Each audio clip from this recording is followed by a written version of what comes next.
Bom dia para todas e para todos. Bom dia, gente.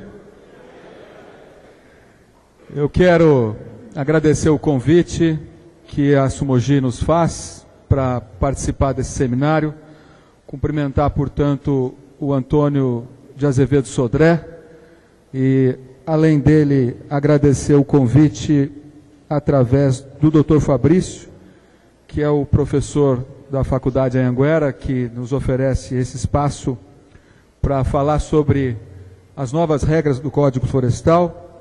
Cumprimentar o meu colega, deputado federal, presidente da Frente Parlamentar da Agropecuária, deputado Luiz Carlos Reins, que eu costumo chamar de sucuri do arrozal, né? E ele me chama de sucuri do canavial. É uma forma carinhosa da gente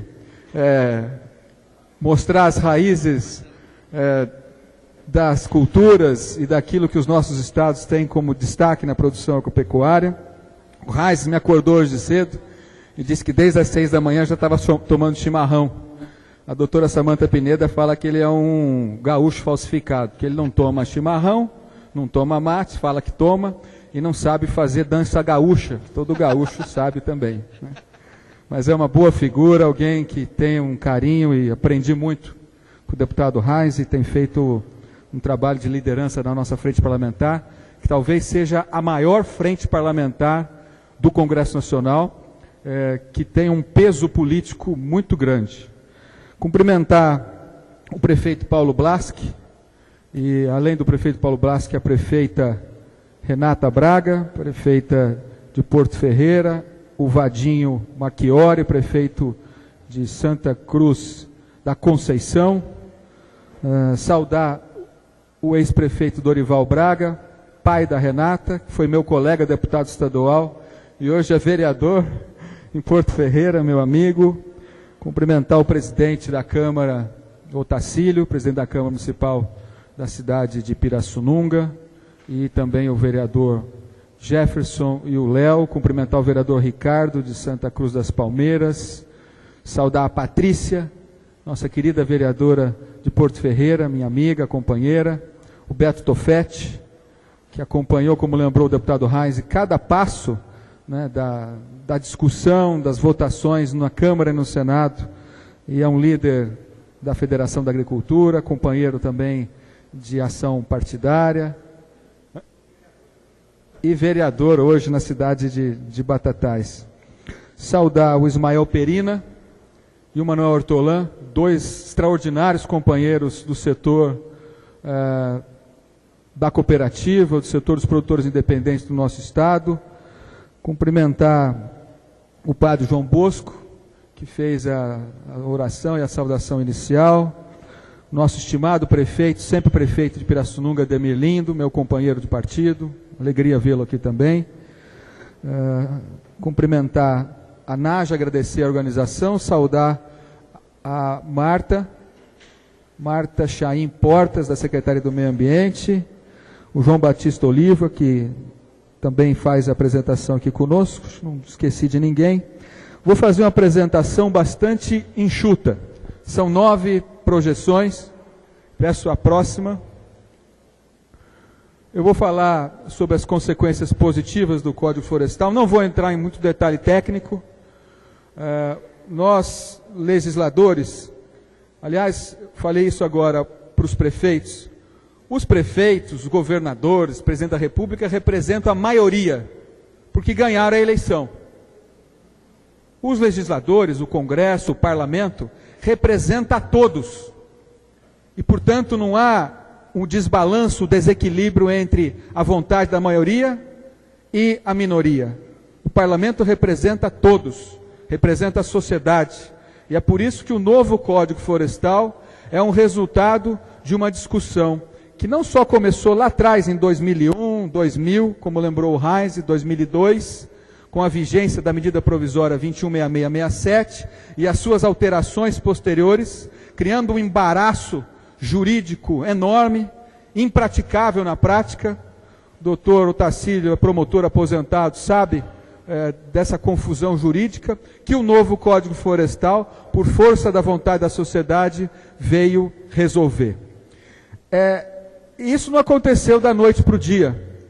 A comissão especial foi criada em 2009, do qual o Heinz fez parte, eu fiz parte, presidida pelo saudoso Moacir Miqueleto, relatada pelo atual ministro do Esporte, Aldo Rebelo.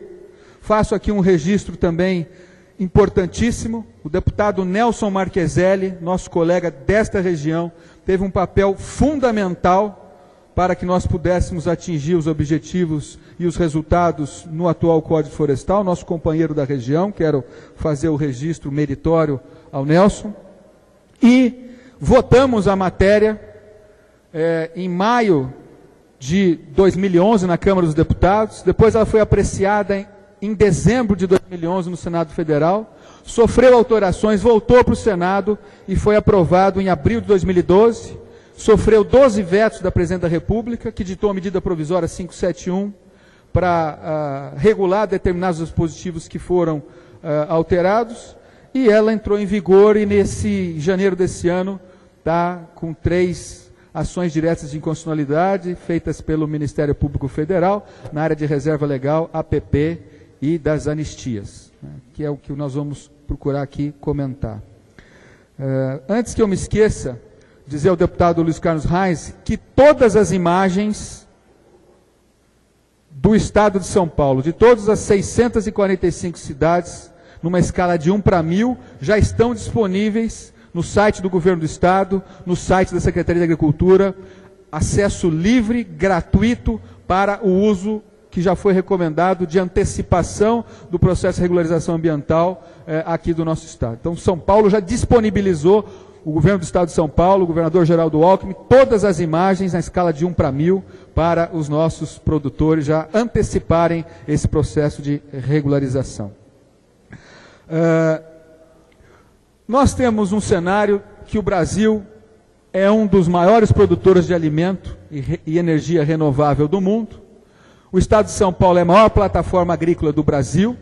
A gente tem 3% do território nacional, pouco mais de 24 milhões de hectares, que representa 3% dos 851 milhões de hectares do Brasil, mas temos mais de 20% de todo o valor da produção agropecuária construída, realizada, executada em São Paulo. Não só gerando os produtos agroindustriais, os produtos primários, industrializados, manufaturados, a energia limpa do etanol, os nossos produtos exportáveis, suco de laranja, cana, açúcar, frutas e tudo mais.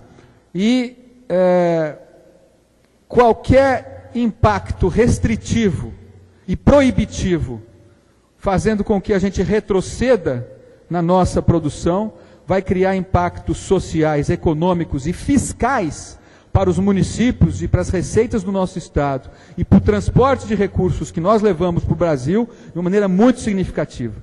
Mais de 7 bilhões de reais se essas ações não tivessem hoje sido resolvidas pelo Código Florestal. E o que acontece hoje por essa demanda de alimentos no mundo todo? As questões sociais, Padre João. O mundo passou de 7 bilhões de habitantes, mas ainda 1 bilhão de pessoas não fazem, ao longo de todos os dias, todas as 3 refeições. E nós temos uma projeção para que em 2050 a população do planeta seja de mais de 9 bilhões de reais, e se nós não tomarmos as medidas de dar acesso à renda e acesso a alimento saudável, nós vamos ter, mesmo aumentando para 9 bilhões e tanto, uma projeção de que 1 bilhão de pessoas em 2050 não continuem fazendo as suas refeições todos os dias. Então nós não estamos discutindo uma questão meramente técnica ou um conflito entre preservação dos recursos naturais e acesso à produção agrícola, pecuária, agroindustrial. Nós estamos falando sobre a questão da sobrevivência da raça humana no planeta Terra. Nós não estamos discutindo uma questão ideológica, nós estamos discutindo uma questão de manutenção da vida. E o Brasil junto com alguns poucos outros países, como Argentina, Uruguai, os Estados Unidos, somos exportadores líquidos de alimento. E o planeta depende do bom uso da nossa capacidade técnica, científica e de inovação, com o bom manejo dos nossos recursos naturais. E é isso que o nosso Código Florestal hoje nos permite. Não deve haver conflito entre a produção agropecuária e a preservação dos recursos naturais. Eu costumo dizer que o meio ambiente e a agricultura são irmãos gêmeos de mães diferentes. O pai é o Criador, Deus. A mãe do meio ambiente é o planeta Terra. E a mãe da agropecuária é a inteligência humana. É o raciocínio brilhante dos seres humanos que, diferentemente de todos os outros seres vivos, conseguiu criar condições para produzir alimentos, estocar alimentos e, ao mesmo tempo, gerar a melhoria da qualidade de vida no nosso planeta. Portanto, não são coisas diferentes. E essa ação gemelar entre o meio ambiente e a agricultura, ela se dá também no momento que nós estamos vivendo de outras duas situações gêmeas, que envolvem riscos e oportunidades. E o que é que acontece hoje no planeta simultaneamente? O afloramento de algumas situações. A primeira, a existência de uma economia global planetária que está aí e ninguém contesta. A segunda questão é uma rede de comunicação eletrônica em tempo real, instantânea. Quando o presidente Abraham Lincoln morreu em 1851, assassinado naquele teatro, a Europa demorou 2 semanas para saber que ele tinha morrido. Se eu tiver uma dor de barriga aqui agora, o japonês fica sabendo em tempo real. Estão vendo aqui o Notícias Agrícolas do João Batista Olive em tempo real. Então, essa é uma outra questão que também implica na tomada de decisão nossa, do nosso dia a dia. O terceiro afloramento é o equilíbrio de poder, diferente do que tinha no pós-guerra, na Guerra Fria, naquela questão da soberania americana. Hoje há um equilíbrio chineses, há um equilíbrio europeu, há um equilíbrio dos asiáticos, há um equilíbrio dos sul-americanos, porque todos têm acesso a esse conhecimento e todos têm acesso à produção desses bens. A quarta questão é uma rápida caminhada para uma situação de insustentabilidade, porque se a gente não usar adequadamente os recursos naturais, nós vamos comprometer as gerações futuras. E quinto, um revolucionário conjunto de tecnologias que estão à nossa disposição, em especial ao Brasil, que faz de nós hoje um espetacular gerador de produtos da agropecuária, muitas vezes, ou quase a maioria das vezes, sem impactar nenhum metro de terra a mais, nenhum palmo de terra a mais, nenhum hectare a mais, verticalizando a nossa produção e fazendo racionalmente o uso dos recursos naturais. E é através, por fim, desse poder civilizatório que nós criamos, que nós temos que tomar todo o cuidado para manter estável e equilibrado esses sistemas ecológicos que fazem parte da nossa existência e sobrevivência. O ser humano não pode se colocar à parte da questão da vida do planeta. A gente é um pedaço dessa vida do planeta. E o novo Código Florestal Brasileiro tomou os cuidados para caminhar nessa direção. Próximo. E aí, esse agronegócio representou quase 40% da balança comercial do país no ano passado, gerou quase 96 bilhões de dólares, e foi esse resultado positivo que fez com que as nossas contas continuassem a fechar no azul, sendo que em 2011 esse percentual foi de 37%. Próximo. No Brasil, mais de 60%, o Heinz mostrou isso de uma outra maneira, é mata nativa, do jeito que Pedro Álvares Cabral encontrou aqui há 500 anos atrás, e desse espaço 30% é produtivo. É importante lembrar uma coisa aqui. O mundo há 200 anos atrás, antes da Revolução Industrial, antes da gente começar a cortar muita madeira para produzir carvão, para produzir energia, para gerar vapor, para fazer indústrias e melhorar a capacidade de multiplicação de produção, há 200 anos atrás, o Brasil tinha 8% de toda a mata nativa do mundo há 2 séculos atrás. Vocês sabem quanto que a gente tem hoje de mata nativa em relação ao resto do mundo? 28%. Por quê? Porque o mundo, o velho mundo, ou os norte-americanos, ou muito parte do Japão e tudo mais, queimaram todas as suas florestas, cortaram todas elas para gerar os benefícios sociais, econômicos e de qualidade de vida.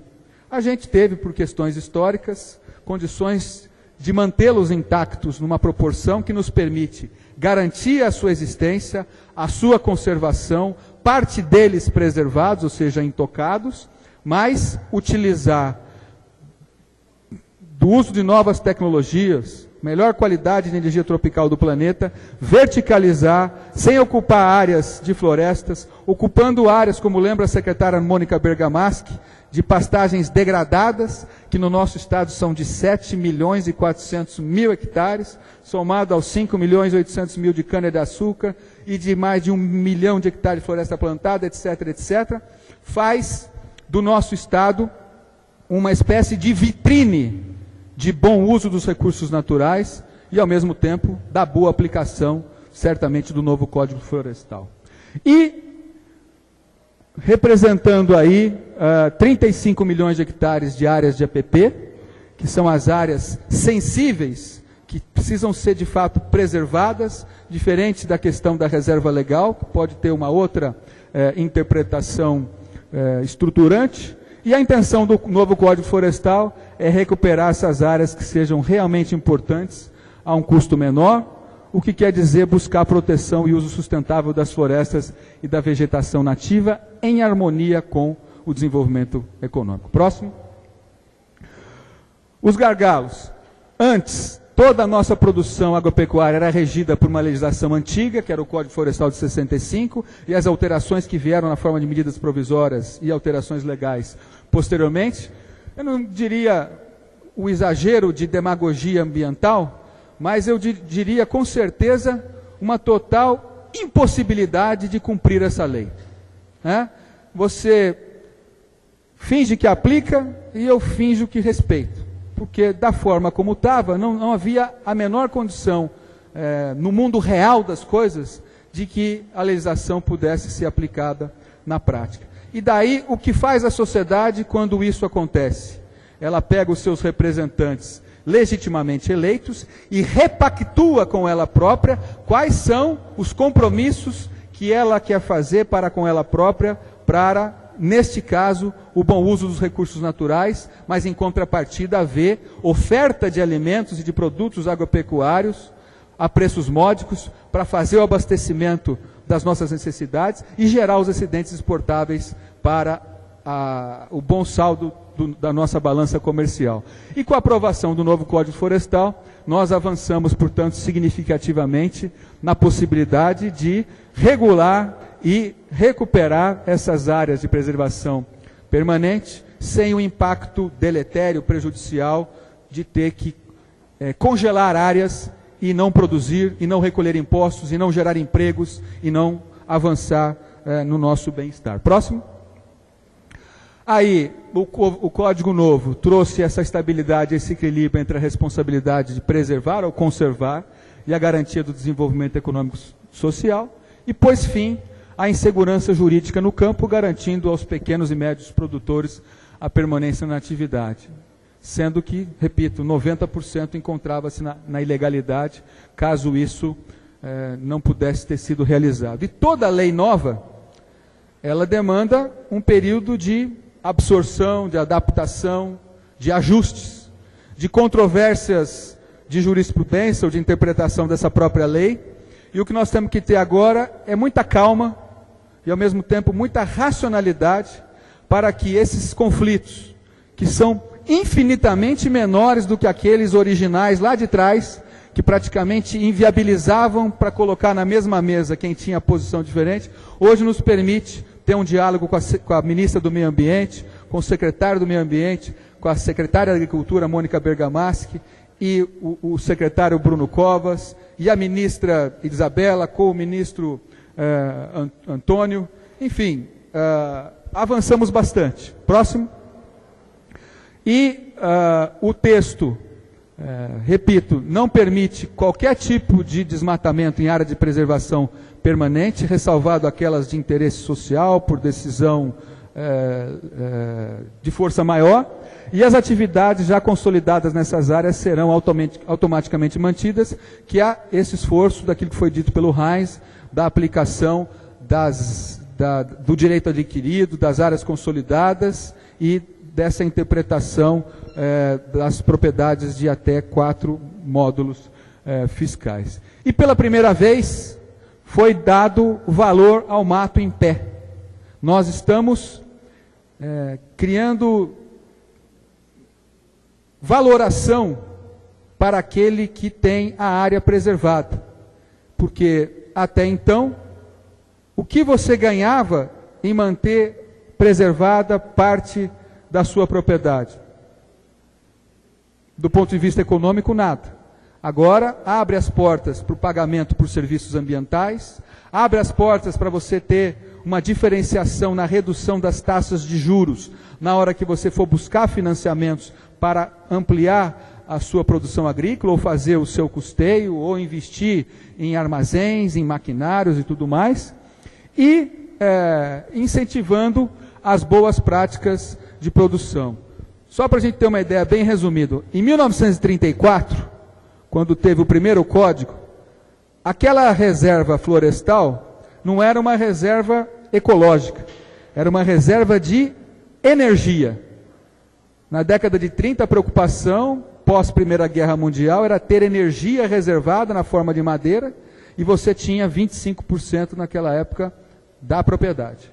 Depois o Código de 65, ele já teve uma visão, no caso da reserva legal, não de reserva de energia, mas de reserva ecológica, de biodiversidade.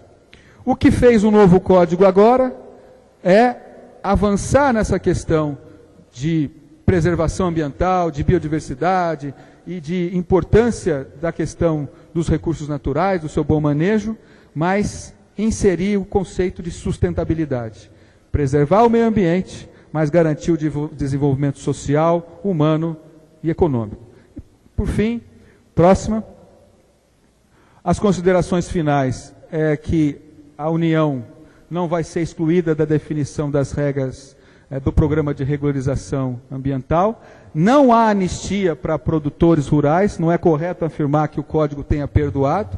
O Código atual, ele sustou as ações em andamento, para que todos aqueles produtores que estavam sujeitos às multas possam, com as novas regras em vigor, adaptar os seus programas de regularização ambiental, através do cadastro, através do programa, através dos certificados de regularização ambiental, do CRA, que vai ser regulado em bolsa de valores e vai dar valor econômico para as suas propriedades, para as suas florestas, para que elas possam ser utilizadas também em transações de interesse econômico dos seus proprietários. E, repito, é importante salientar que as regras previstas no novo Código Florestal reproduzem exatamente a mesma lógica adotada por decreto do ex-presidente Lula e do ex-ministro Minc em julho de 2008, que é o ponto de largada ou de retroatividade das decisões do que ficou pactuado com a sociedade brasileira com o novo Código Florestal. Então, o novo Código aprovado, ele contribui com o desenvolvimento sustentável e dá condições para que o Brasil cumpra o seu papel de grande fornecedor mundial de alimentos e de energia para todo o nosso planeta. Próximo. Enfim, essas são as observações que eu gostaria de trazer a todos vocês. Muito obrigado pela oportunidade, parabéns pela iniciativa e viva o Brasil! Viva o Brasil! Cumprimentos ao deputado Duarte Nogueira.